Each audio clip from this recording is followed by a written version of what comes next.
Prima se l'è presa con alcuni avventori del Caffè Da Vinci in piazza, poi ha aggredito una coppia che l'aveva redarguito vedendolo maltrattare il cane. Serata di tensione quella vissuta giovedì ad Osson di Casier. Protagonista un 27enne domiciliato in paese, già noto alle forze dell'ordine. Visibilmente alterato verso le 21, il giovane ha affrontato 3 avventori del bar che, seduti ai tavolini all'aperto, stavano ultimando la consumazione. Ha urlato, li ha presi a schiaffi, poi si è allontanato a piedi in viale Europa con il cane al guinzaglio. Qualche centinaio di metri più avanti ha incrociato una coppia, 49 anni lei, 50 lui, che passeggiavano vicino casa. Alla vista del giovane che strattonava e maltrattava il cane, i due l'hanno rimproverato. Il 27enne ha reagito con violenza, aggredendoli. L'uomo ha rimediato uno schiaffo in faccia, la donna è stata spinta, poi il 27enne si è allontanato. Nel frattempo erano stati allertati i carabinieri che la mattina successiva, dopo aver raccolto le testimonianze dei presenti, hanno identificato il 27enne.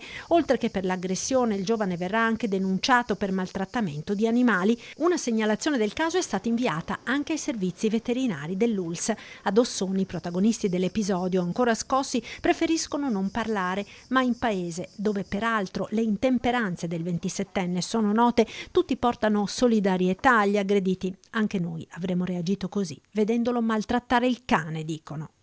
Mamma mia, anche perché è una cosa che ti viene spontanea quando vedi che ti maltrattano un cane, insomma, una bestia, anche un gatto, anche un uccellino, di tutto. No, io sono proprio... mi nervosisco, sì. Beh, sicuramente non è che sia animali o persone, non va fatto in ogni caso.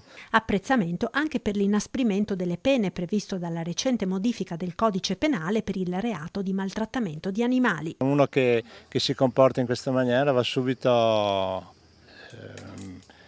processato per direttissima e messo in prigione. Non può assolutamente maltrattare gli animali, le bestie, cioè assolutamente. È benvenuta, anzi dovevano farla prima.